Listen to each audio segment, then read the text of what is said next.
G'day ladies and gentlemen, Duckville here, bringing you another game between some players that are going to be at WCS Australian Nationals this weekend. Going to be an absolute blast there with Tastosis casting, HD and Paynews are also going to be there. And yeah, it's going to be a whole lot of fun this whole weekend. And I am going to be up there, so I'm going to be perhaps, seeing some of the players and perhaps even giving an old handshake to Tastosis as well, which would be really cool.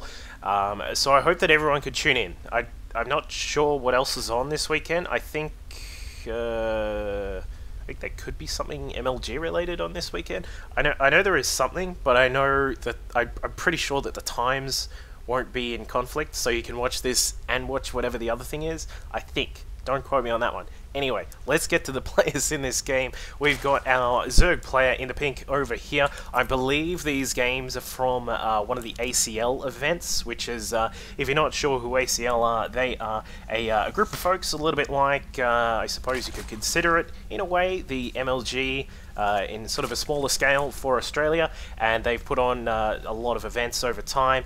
You can head over to aclpro.com.au to see all of that kind of thing that they look after. It's very cool stuff to see. But anyway, so this particular replay is from one of their events, I think. And our pink Zerg across at the right-hand side of Antigua Shipyard is EveTechTron, of course, who is a fellow Melburnian. Of course, he's down here in my particular city. If you got a map down the southeastern side of Australia.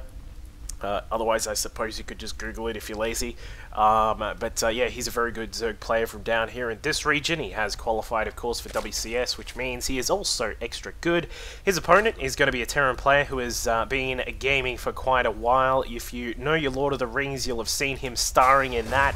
It is Iaguz, who is also known as the Gimli Terran, or perhaps just Gimli.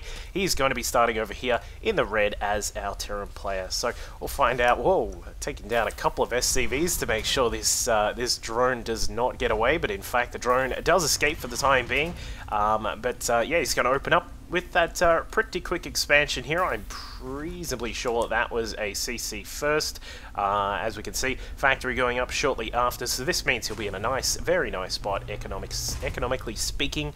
And he's now just getting the, oh, does he get the drone? Drone gets stuck because the wall went up, and he does get away. So the drone, very lucky here, the SCV. A bit unfortunate that he wasn't able to catch that guy in the act, but looks as if both these players, as we can see, getting their expansions going quite nicely. Tektron with his already up, going to make a couple of lings, just two. Doesn't want to get too many, of course. You don't want to spend too many of your larvae on the lings right at the start of the game. You want to sort of with Zerg, you always want to just sort of spend as little as possible on your defensive units and all that sort of thing, and even attacking units until you're ready to go, until you've got your tech, until you've got your upgrades, all that sort of thing. As we can see, these two links should be enough to kill this SCV, especially when it's walking on the Creeper. Now, with two queens out, the larvae count for Tektron is going to increase, so we'll probably see him just smash out a whole heap of drones when he's ready. Meanwhile, for Iaguz, he's down here. He's got both of his gas. He does have an engineering bay just going up right now. There is a Rax just pumping out a few Marines as well, and he's got his bunker going up just to make sure that everything is going to be nice and safe. You don't sort of want to you don't want to leave out any sort of you don't want to cut too many corners, I suppose you could say, when you are playing this sort of style. He did, of course, go for a command center first, and now what he's going to do is make sure that no overlords can get inside and see exactly what is going on, because now the plan for Iaguz is to follow up the fast expansion with a reactor Hellion build, no doubt. And as we can see, just the two Marines inside this bunker, so he's not actually, there's not really too much defense right at the front, but of course when he knows that his opponent has gone for his own quick expansion, he's not going to be too worried about needing to deal with too many lings or anything like that. Now for Tektron's side, he's got his own gas going. As we can see, he's just popped out with those. The worker count looking good for him, up to 37. He has not taken a third base just as of yet, which I'm slightly surprised about. I'm not exactly sure, of course. I am not a master of Zerg, but I think perhaps taking another base would be quite nice here. But he will have to deal with this pressure, which is coming up now as well. As we said, reactor Hellions on the way, so he's going to have those to deal with very soon, but he does have a spine crawler starting to spread out some of this creep. couple of queens out as well with their new queen range. They of course are very, very good at defending Hellions now comparatively to what they used to be like. So we'll see what he's going to go up for. Now, the thing about the queen range and the change that has made in this particular matchup itself is that you can skip roaches from time to time, depending on how you decided to defend against Reactor Hellions, which was the most common opening for a Terran in this matchup. You would often see Zergs. They would sometimes get roaches to defend. You'd only you wouldn't get too many. You'd grab 4 to 5 roaches, or perhaps a couple more, depending on how many Hellions were coming out, and you could just use those to defend against the Hellions. Now, with the fact that Hellions can be stopped, as we can see, they got stopped straight away by these 2 queens that are out. That means that you can skip that roach tech. You don't necessarily have to get the roach warren if you don't want to get it, or perhaps if you don't want to use it as a follow-up later on. Now, he is getting that Baneling Nest. As we saw, the lair is also on the way. We're getting +1 to melee and carapace as well. So EveTechTron is getting all of the nice things that he needs to get up in a good time, as well as a macro hatch here to take advantage of his extra production. So everything looking reasonably standard. Of course, the Hellions trying to control as much of the map as they can. Aling just poking in to see that the 3rd base is not here. Of course, from time to time, you will see a Terran take the 3rd very quickly here on this map, because of the fact that you can get up here, put a bunker or 2 down, and then just have this very, very easily defended.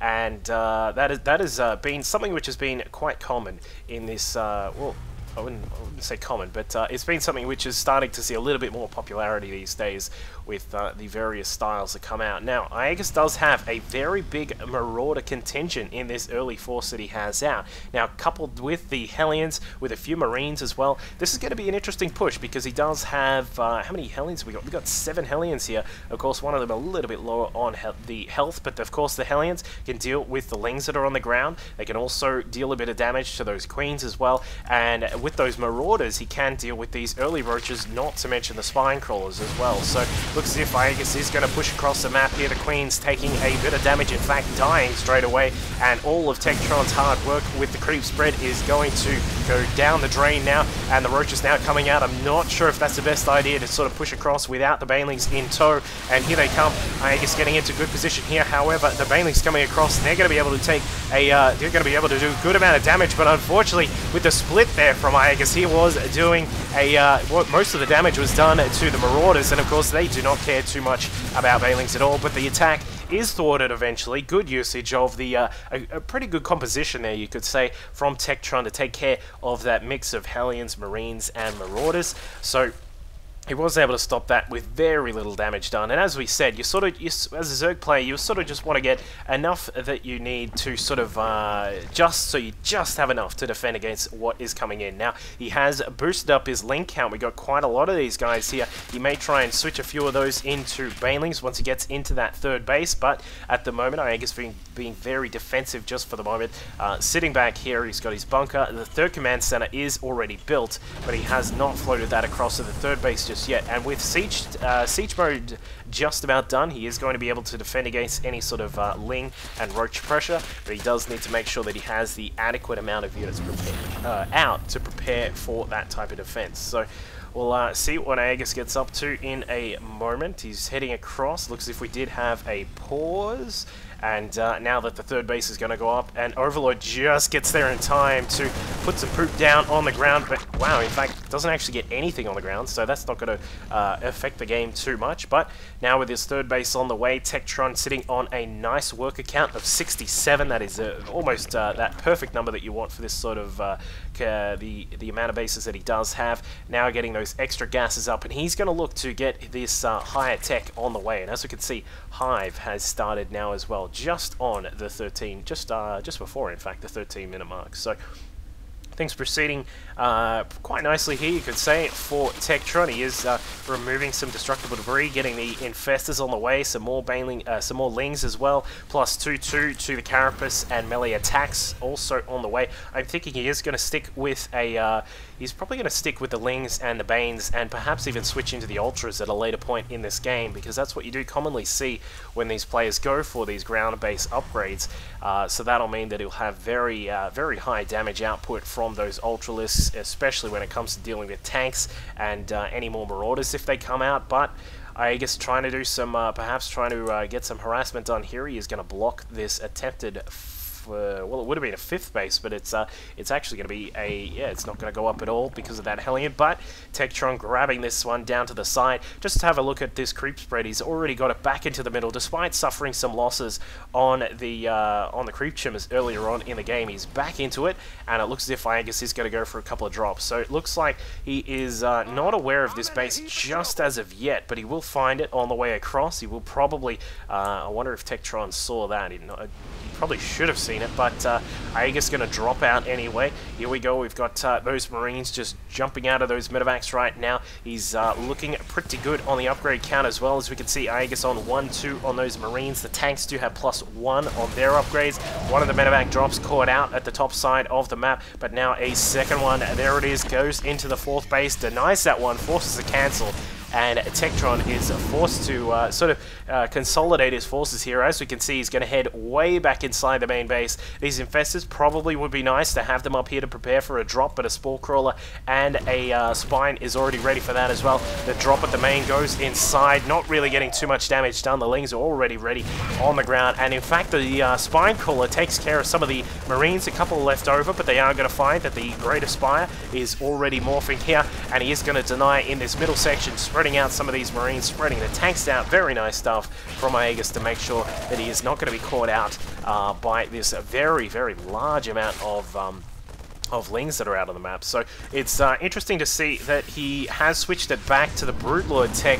Of course, Broodlords are a very slow sort of unit, so I'll be interested to see how he handles these various attacks that are coming in. But Iaguz trying to do as much damage as he can, catches a couple of those infestors, but takes so much damage from the Banes and the Lings. As we can see, Baneling's just sweeping across the plains there, drowning down those Marines in a big pit of acid, as we see. But there is another drop. Iaguz doing heaps of damage. He's back inside the main, trying to micro his heart out here, but he gets caught out by the Lings. The Spore Crawler forcing the medevac back, and it looks as if his attacks for the moment have been forced back. But now, as we can see, EveTechTron switching into the Broodlord tech. Now, the thing about the Broodlords on this map is that this map is very open. As we can see, there is all sorts of space that Marines can stim into and run underneath the Broodlords. So I'm very intrigued by the fact that he did pick up those the Broodlords, but we'll see how he goes with these. He is going to be able to deny any attempt at a 4th base here from Iaguz. Now switching some Banelings in as well. Going to be able to use those to deny the Marines on the ground, as well as denying the tanks with the Broodlords. So some Vikings are out, and they should be able to deal with those Broodlords, but the problem is with these infestors dropping down fungals all over the place, and EveTechTron catching all sorts of Marines unawares, now plowing through the tanks. Banelings are absolutely ripping things apart. Roaches coming in as well. Keep in mind the Roaches only have the +2 to Carapace. They have no attack upgrades, so they will survive a little bit longer, but they're not going to take the tanks down as swiftly as you would like. But in fact, Iaguz is losing quite a lot of his power here. He's probably going to have to fall back just for the moment with these infestors throwing down some fungals. Are they going to? Not just yet. Nice little splits here from Iaguz, throwing a few infested Terran beach balls down though.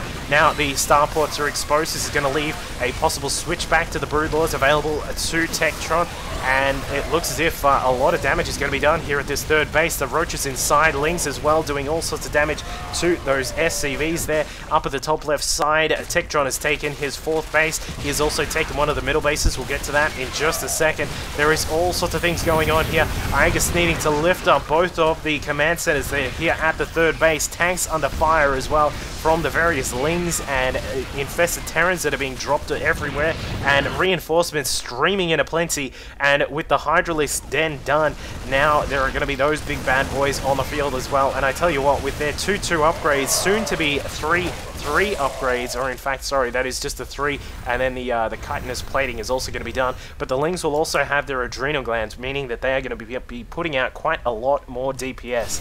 So Iaguz going to try and steady himself here. He's got a few more tanks that are sieged up. They're going to be able to lay waste to any sort of units to try and pour through here. He is going to do an attempted drop across the right-hand side here, perhaps just looking to see if this base is ready. As we can see, that's where the drop is going to go to. Not aware that the base is actually up in this top left-hand side this time. Switching it around is TechTron, and now the Ultralisk lumbering across the fields here. The creep spread, bear in mind, is all the way down to this position here, and Ultralisk with the creep spread all the way down to that sort of spot is a very scary thing to behold. So Iaguz needing to bring in a few more tanks. He's got 5 here in total here, ready to defend. Of course, they lay down extra damage against the armored units, such as those Ultralisks, but the issue is, the Ultralisks may soak up some of that damage, but are they going to be able to let the Lings go to town? And I think they will.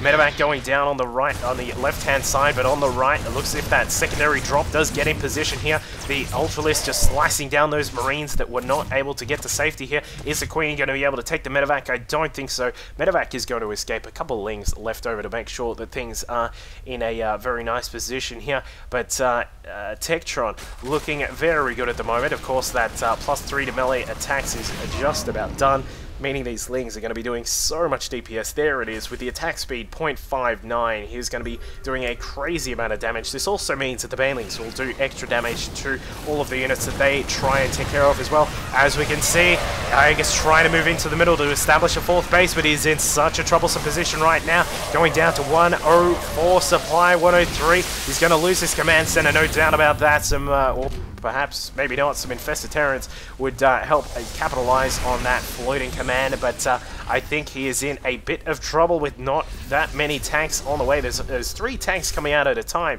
which is certainly nothing to shake the old sauce bottle at, but with this many Ultralisks coming down, they're going to just roll through everything here. As we can see, they are just going to tear apart those tanks. Fungals going down on the Marines on the high and the low grounds, and that is probably going to be the end of Iaguz, and he GG's out. So unfortunately not able to contend with that big Zerg force from TechTron. Had to GG. TechTron, just to put it in perspective, his ZvT is definitely his best matchup. So that is obviously something which I'm sure Iaguz went into this game knowing about, but unfortunately was not able to contend with it. Good attempt though, so we'll see if he can do as well as he did here at WCS, or if he can perhaps get high up in the spots, and of course whether TechTron will be able to do the same thing. And as I mentioned, make sure you guys tune in for that. It's going to be a whole lot of fun, and I'll catch you all next time. Cheers.